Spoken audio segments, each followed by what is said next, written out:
back with comedian David Boyle, and I'm quitting alcohol.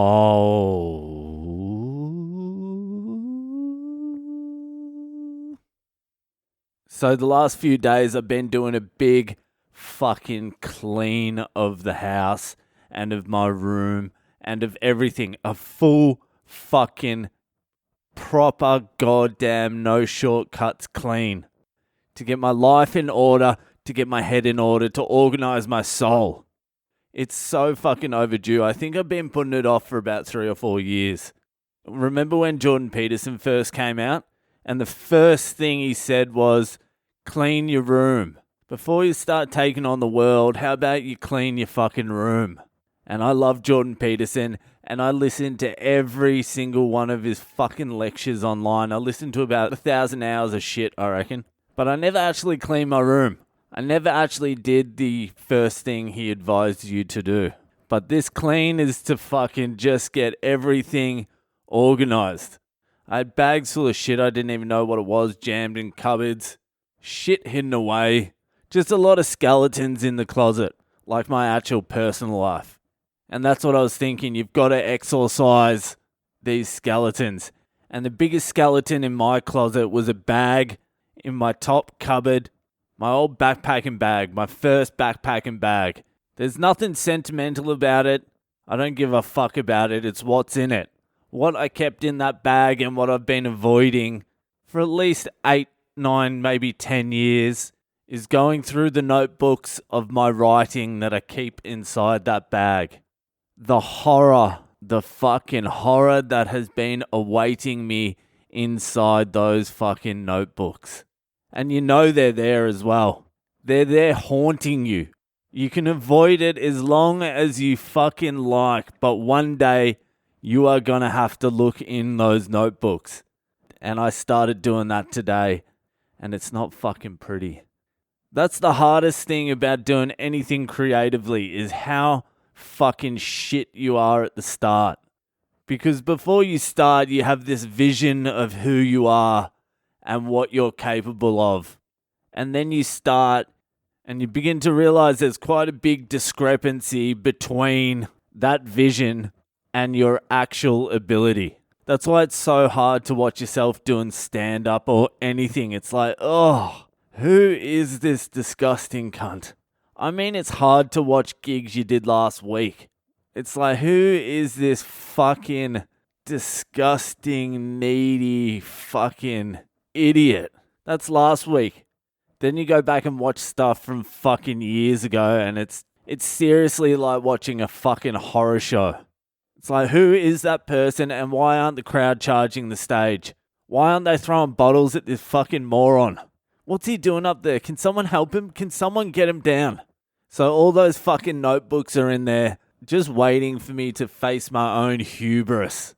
The stand-up notebooks are alright, they're fine.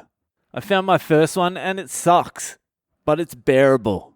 Here's one of the jokes. It's actors. It's not even a joke really. It says, if I have to listen to another fucking actor's opinion, it sounds like something I would write now. This is 9 years ago. So here's the joke. If I have to listen to another fucking actor's opinion on anything, even the weather, I'm going to do one of two things. I'm going to storm the next Oscars and pop actors off in this order, and there's a line for me to make a list, or I'm going to start a Facebook group called Actors Are Wankers. I have no idea what the joke there is. No fucking idea.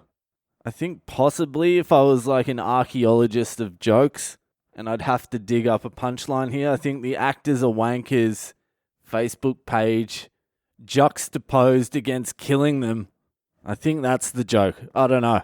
But that sucks. That never made it. Here's another one of my early jokes.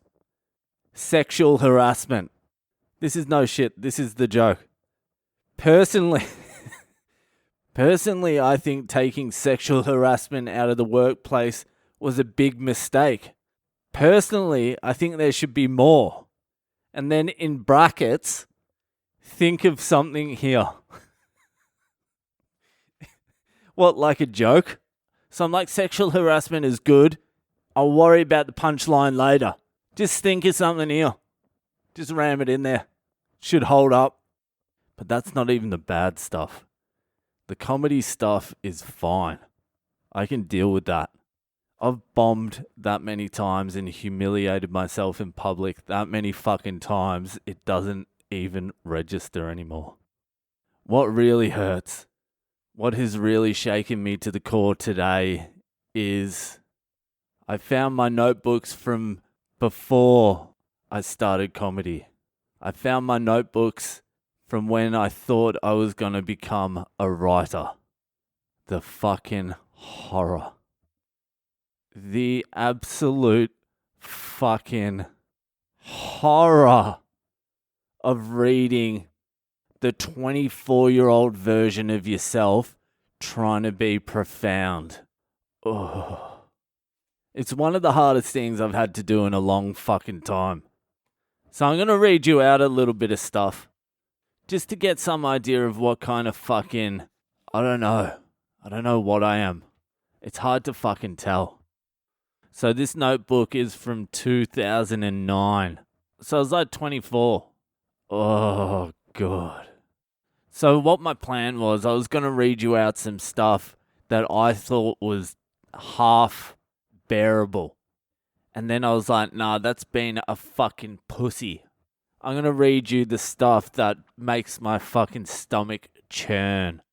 Oh, it's so gross. All right. This is the most embarrassing stuff. I asked myself, why do I want to be a writer? Because I'm a dreamer. Oh my God.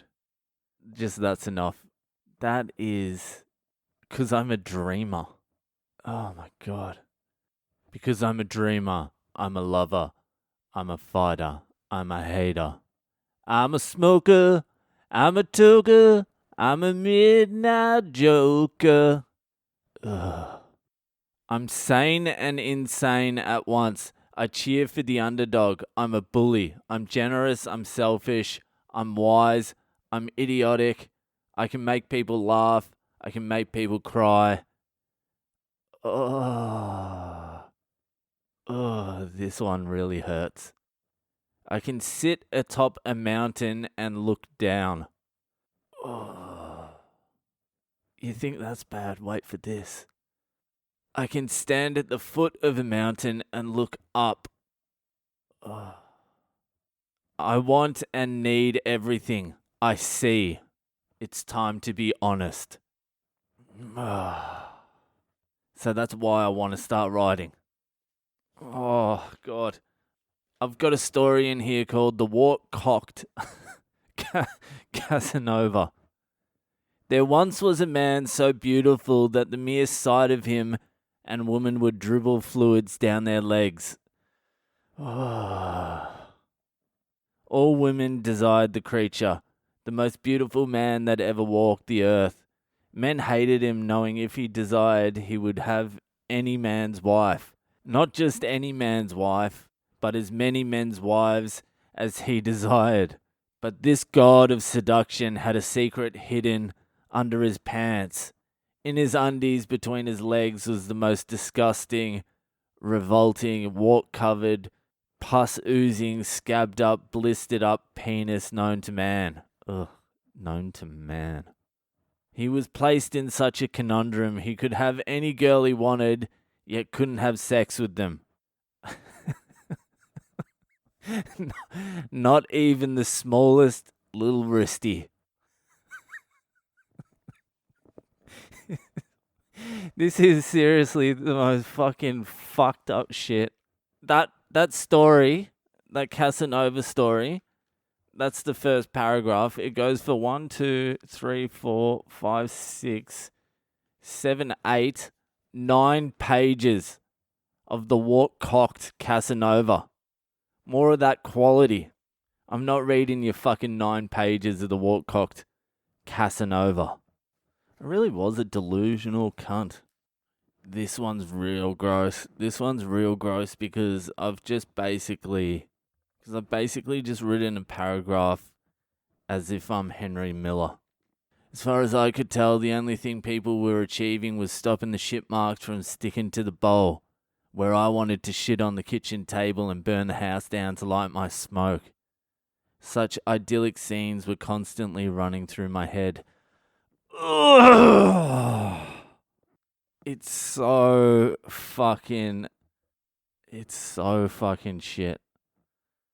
I tell you what I was good at as a writer was just listing a whole heap of things and chucking some commas in between them like I'm fucking Billy Joel and We Didn't Start the Fire. Here's another one. Knowledge, facts, figures, statistics, history, truth.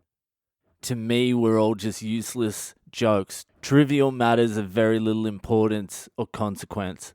I knew well. They say anything about me, it will be, he knew well.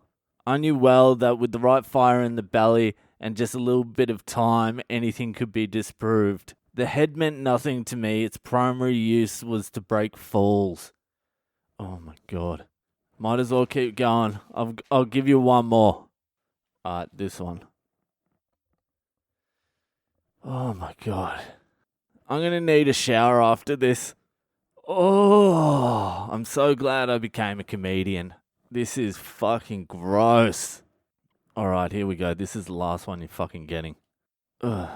I've seen people run marathons in the wrong direction while I sat at the starting line, not willing to budge until given a good reason. I would piss myself laughing at the starting line watching these idiots go the wrong way. I tried yelling out to them, but they were too far off, so I stayed put and I waited. Sometimes I got drunk, sometimes when I was lucky I would fuck, but mainly I just waited for the right time to start. It was because I was lazy. If I was going to run a marathon, I was going to run exactly 42 kilometers and not a step further. I sure as fuck wasn't going to run 84 kilometers, so I just stayed put and streaked ahead of the pack. I kept myself entertained by passers-by. They would pass with stories, some good, some bad, some boring, but mostly sad, heartbreaking stories. When chaos reigns, order will be restored. Until then, I would be a grain of sand on the beach, no bigger or smaller, same color. Just a little grain of sand amongst billions to make the collective shore. But in one way, I was different to the other grains of sand. I was far more stupid. I didn't think I was a little grain of sand and didn't want to be. I would have preferred to be bird shit on a rock. Alright, shower time. I'm fucking out of here. See you later.